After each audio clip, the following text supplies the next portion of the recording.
नमस्कार मंडळी. माणूस जे पेरतो तेच उगवतं. आंब्याचं बी पेरलं तर आंबाच मिळतो आणि बाभळीचं बी पेरलं तर काटेच मिळतात. अगदी तसंच आपल्या कर्माचंही असतं. म्हणूनच आपल्या पूर्वजांनी एक अत्यंत अर्थपूर्ण म्हण सांगितली आहे. करावे तसे भरावे. चला, या म्हणीचा अर्थ सांगणारी एक गोष्ट ऐकूया. एका गावात धनाजी नावाचा सावकार राहत होता. तो खूप श्रीमंत पण तितकाच लोभी सुद्धा होता. गावातले गरीब लोक अडचणीत असले की त्यांच्याकडून तो जास्त व्याज घ्यायचा.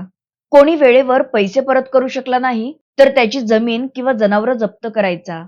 लोक त्याला घाबरायचे पण मनातून कोणी त्याचा आदर करत नव्हते.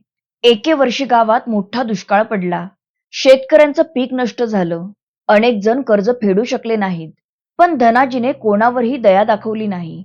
त्याने अनेकांची शेतं आणि जनावरं ताब्यात घेतली. काळ पुढे सरकत गेला. काही वर्षांनी धनाजीचा मुलगा मोठ्या व्यापारात उतरला.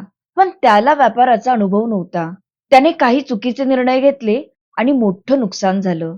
हळूहळू धनाजीची संपत्ती कमी होऊ लागली. कर्ज फेडण्यासाठी त्यालाच त्याची जमीन विकावी लागली.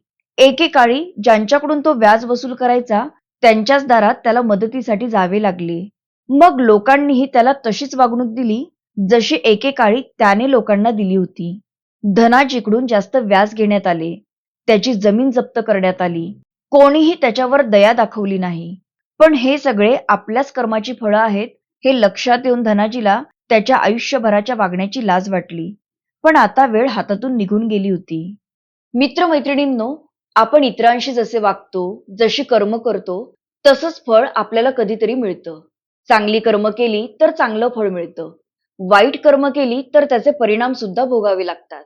आज आपण जे बोलतो, जे करतो, ज्या पद्धतीने इतरांशी वागतो, त्याचे परिणाम कधीतरी आपल्याकडे परत येतात. म्हणून नेहमी चांगला विचार करा, चांगलं वागा आणि चांगली कर्म करा. कारण शेवटी करावे तसे भरावे. पुन्हा भेटूया अशाच एका अर्थपूर्ण म्हणीच्या सुंदर गोष्टीसह.